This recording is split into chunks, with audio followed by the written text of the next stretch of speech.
ಕಾಡಾನೆ ಮಾನವ ಸಂಘರ್ಷ ಮತ್ತು ವನ್ಯಜೀವಿಗಳ ಉಪಟಳಕ್ಕೆ ಶಾಶ್ವತ ಪರಿಹಾರವನ್ನು ಕೋರಿ ಕರ್ನಾಟಕ ರಾಜ್ಯ ರೈತ ಸಂಘ ಮನವಿಯ ಮೇರೆಗೆ ಜಿಲ್ಲಾ ಮತ್ತು ತಾಲೂಕು ಮಟ್ಟದ ಅರಣ್ಯ ಇಲಾಖೆ ಅಧಿಕಾರಿಗಳೊಂದಿಗೆ ಸಭೆ ನಡೆಯಿತು. ಸಭೆಯನ್ನು ಉದ್ದೇಶಿಸಿ ಮಾತನಾಡಿದ ಕರ್ನಾಟಕ ರಾಜ್ಯ ರೈತ ಸಂಘದ ಜಿಲ್ಲಾ ಅಧ್ಯಕ್ಷ ಕಾಡ್ಯಮಾಡ ಮನು ಸೋಮಯ್ಯ, ಉಭಯ ತಾಲೂಕುಗಳ ಕಾಫಿ ತೋಟಗಳಲ್ಲಿ ಗುಂಪು ಗುಂಪಾಗಿ ಬೀಡು ಬಿಟ್ಟಿರುವ ಕಾಡಾನೆಗಳ ಹಿಂಡುಗಳಿಗೆ ರೇಡಿಯೋ ಕಾಲರ್ ಅಳವಡಿಸಿ ಕಾಡಿಗಟ್ಟುವ ಕ್ರಮ ಕೈಗೊಳ್ಳಬೇಕು. ಕಾಡಾನೆಗಳನ್ನು ನಿಯಂತ್ರಿಸಲು ಅರಣ್ಯದಂಚಿನಲ್ಲಿ ನಿರ್ಮಾಣ ಮಾಡಿರುವ ಇಪಿಟಿ ಕಂದಕವನ್ನು 15ರಿಂದ 20 ಅಡಿ ಆಳ ಮತ್ತು ಅಗಲಕ್ಕೆ ವಿಸ್ತಾರ ಮಾಡಬೇಕು.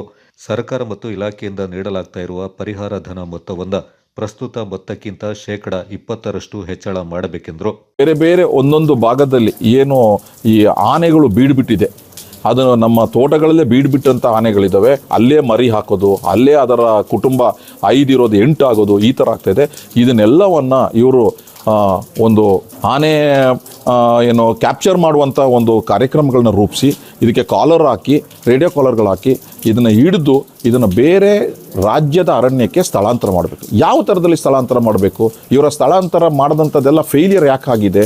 ಹಲವಾರು ಮಾಧ್ಯಮದಲ್ಲಿ ನೋಡಿದ್ದೀವಿ. ಎಲ್ಲ ಆನೆ ತೊಗೊಂಡು ಹೋಗಿ ನಾವು ಬೇರೆ ತಮಿಳ್ನಾಡಿಗೆ ಬಿಟ್ಟಂಥದ್ದು, ಇಲ್ಲ ಕೇರಳಕ್ಕೆ ಬಿಟ್ಟಂಥದ್ದು ಮರಳಿ ಬಂತು ಅಂತ. ಆ ಕುಶ ಆನೆ ಅಂತ ಹೇಳುವಂಥದ್ದು ಭಾಳ ಸುದ್ದಿ ಮಾಡ್ತು. ಮರಳಿ ಬಂತು ಕುಶ ಆನೆ ಕೊಡಗಿಗೆ ಅಂತ ಹೇಳುವಂಥದ್ದು ಕುಶಾಲನಗರಕ್ಕೆ.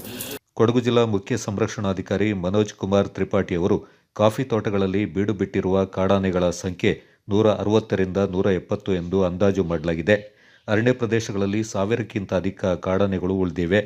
ಕಾಡಾನೆಗಳ ನಿಯಂತ್ರಣಕ್ಕೆ ರಾಜ್ಯ, ಕೇಂದ್ರ ಸರ್ಕಾರ ಮತ್ತು ಅರಣ್ಯ ಇಲಾಖೆ ವಿವಿಧ ರೀತಿಯ ಯೋಜನೆಗಳನ್ನು ರೂಪಿಸಿಕೊಂಡು ಬರ್ತಾ ಇದೆ ಎಂದರು. ಈ ಮೀಟಿಂಗ್ಗೆ ಕೊಟ್ಟಿದ್ದೀರಾ, ಮತ್ತೆ ತಮ್ಮ ಅಲ್ಲಿ ಏನು ಮಾನವಾನೆ ಸಂಘರ್ಷದಿಂದ ಏನು ಕಷ್ಟ ಇದೆ, ಏನು ಸಮಸ್ಯೆ ಇದೆ, ಅದು ಬಗೆಹರಿಸಲಿಕ್ಕೆ ತಮ್ಮ ಸಲಹೆ ಏನಿದೆ ತಾವೆಲ್ಲ ಕೊಟ್ಟಿದ್ದೀರಾ. ಅದಕ್ಕೆ ಮೊದಲೇ ತಮ್ಮೆಲ್ಲರಿಗೆ ಧನ್ಯವಾದಗಳು. ಅಧ್ಯಕ್ಷರವರಿಗೆ ನಾನು ವಿಶೇಷವಾಗಿ ಧನ್ಯವಾದಗಳು ಈಗ ಹೇಳ್ತಾ ಇದ್ದೀನಿ, ಯಾಕೆಂದರೆ ಅವರೇ ಇದರ ಬಗ್ಗೆ ಇನಿಷಿಯೇಟಿವ್ ತಗೊಂಡಿದ್ರು. ಇದು ಒಂದು ಮೀಟಿಂಗ್ ಆಗಬೇಕು, ಭಾಳ ಸಮಯ ಆಗಿದೆ. ಮೀಟಿಂಗಲ್ಲಿ ಚರ್ಚೆ ಆಗಿ ನಾವು ಏನಾದರೂ ಸ್ಮಾಲ್ ಸ್ಟೆಪ್ಸ್ ಇದ್ರೂ ಸಹ ಏನಾಗುತ್ತೆ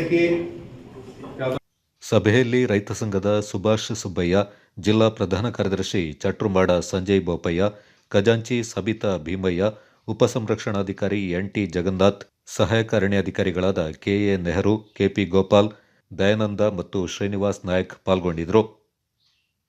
ಕೊಡಗು ಚಾನಲ್ ವರದಿ ಚಂಪಾ ಗಗನ, ಪೊನ್ನಂಪೇಟೆ.